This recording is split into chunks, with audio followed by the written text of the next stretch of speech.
this recipe is something fairly different because I'm not going to make any sides, and this is just a recipe for TGI Fridays, a Jack Daniel's glaze. If you ever had one of their steaks, their Jack Daniel's steak or burgers at the restaurant, and you love the glaze, well, this is a copycat recipe of that.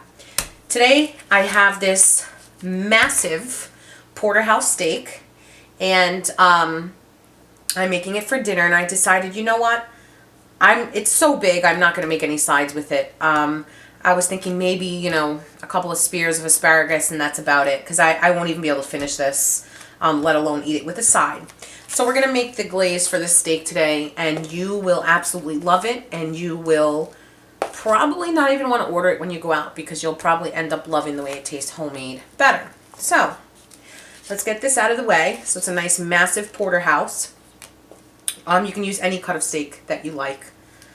Okay, and you're going to need some brown sugar. One of the most important ingredients for this recipe, obviously, is the Jack Daniel's whiskey. I buy this bottle specifically for the recipe, and then sometimes, depending upon how happy I am, I will use whatever is left over for a drink. You're going to need some pineapples. It's a cup of pineapple juice, okay? So you're going to need a heavy bottom pot like this. So as you can see, my pineapple juice is already in there, okay? So what I do is I buy, you know, I'm not a heavy drinker of pineapple juice, so I'm not going to go out and buy, you know, a half gallon of it. So I buy the pineapple slices, and what I do is I just drain whatever's out of the can, because I literally get a cup of pineapple juice out of this can, and this is the 20-ounce can. And then you're going to need a couple of slices of the pineapple to crush to put inside of the recipe. So that's that. You're going to need teriyaki sauce. Extremely important. No substituting in any of these ingredients, by the way. Some soy sauce, some lime or lemon. I like it with lime, so that's what I use. You're going to need some water. I don't know if I mentioned this, but light brown sugar. And then you're going to need some chopped or minced onion. I don't have any fresh onions available. I have to go pick some up. But I do have these dried ones, so it works the same, you know, so I'll use that. You can use either fresh or dried, your choice, some black pepper and some cayenne pepper. Now this has it's not an immediate spice, okay? Definitely not immediately spicy, but it does have a spicy kick. Like, you know, it takes about 2 to 3 seconds for you to actually taste the spice in your mouth. And it is spicy, so it's not something you can have in abundance without feeling the heat. If you want to leave the cayenne pepper out, you can do so. For me, it adds that perfect touch, so I wouldn't do it. So how you start this recipe is fairly easy. First, forgot to mention, I have some garlic roasting in the oven. That's part of this recipe as well. Right after this, I'm going to show you how to get that ready in a little aluminum foil packet. Okay, so while that's in the oven, you know, it takes about, I don't know, anywhere from a half an hour, 45 minutes to an hour in the oven to roast. While that's doing, you want to start the first part of this recipe. So this way you're killing 2 birds with 1 stone. You don't want to have to wait for garlic to roast before starting this. You're just killing too much time. So what you're going to use is you're going to have your lime juice. Okay, I already had my pineapple juice in there. Okay, and that was a cup. And of course, don't feel like you have to write anything that I say down, because I always put the proper measurements at the bottom of the video. So for me, for this I need to see by eye, like I usually do by eye, but you know, I really don't want to mess this up. So I definitely go in with the measuring spoons here. And then for soy sauce is next. Okay. And you're not using much. It just has a little bit of a touch. An overflowing teaspoon, I would say. And then you're going to add in your water, 2/3 cup. And then you're going to add in the 1/4 cup of teriyaki.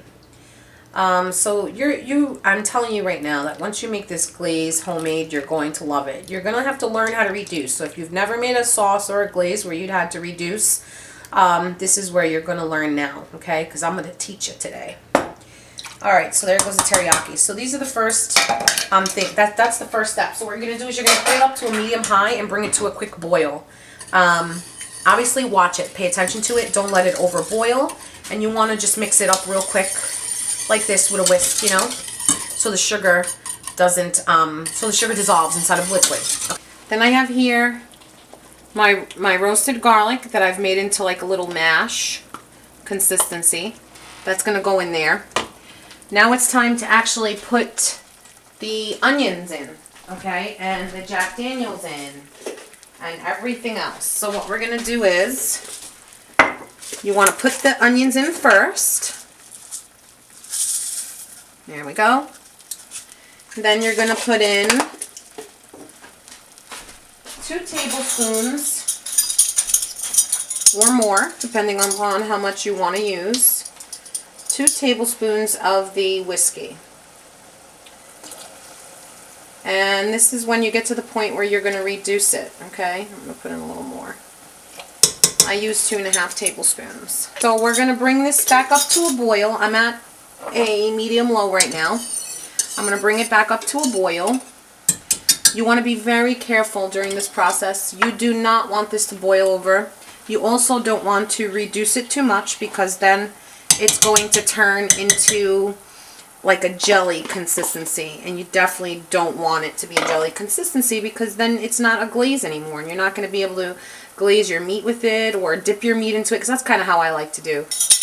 Like I said, if you don't like spice in yours, you can reduce the amount of cayenne pepper, or you can leave it out altogether. I highly, highly suggest you don't do that, because it needs that kick to it. Trust me when I say this. So now you're just going to take your whisk, and you're going to keep doing this occasionally, okay? But you're not going to leave the stove. Don't leave the stove. You're going to continue letting it cook this way, boiling, watching it very closely, because what you're going to do now is you're reducing it, okay? So you're going to wait until that liquid, whatever you see there, is halved, okay? And once it's halved, then you know that you've reduced it enough, and then you can turn it down to a simmer. If you make a mistake and you reduce it too far, you can add in about 1 tablespoon of water and try to whisk very quickly this way, and then it may bring it back up to a glaze consistency. But try not to make that mistake. I did it once, and although I saved it, it didn't taste the same anymore. This is what it looks like. You see it has that syrupy consistency, and you see the onions, and I forgot to mention that you have to add in crushed pineapples when I was adding in the other ingredients, like the garlic and the cayenne pepper. I would say about 1 tablespoon, maybe 2. So as you can see, this is what the consistency looks like. Okay, anything more than this, you've gone too far. Anything less, you haven't gone and reduced enough. The nice syrupy consistency. It needs to stick to the spoon. Okay. Now I'm just going to wait until my steak is almost done cooking, glaze the top of it, and I'll show you what the whole dish looks like. So this is what the finished dish looks like. I decided to have a little bit of sesame crusted Italian bread. I've glazed my steak. I'm going to put a little bit of that glaze in a tiny little side cup, and then dip my steak in. I've made some skinny asparagus with lemon, and I'm going to top it with some Parmesan cheese. And I'm telling you, if you try this glaze, it's good on anything. Steaks, burgers, shrimp, chicken, whatever your heart desires. I promise you that you will love this, and you will thank me for it. Okay, so if you liked my video and my recipes and my craziness, always like, share my videos around to your friends and people you know, and subscribe to my channel if you haven't already.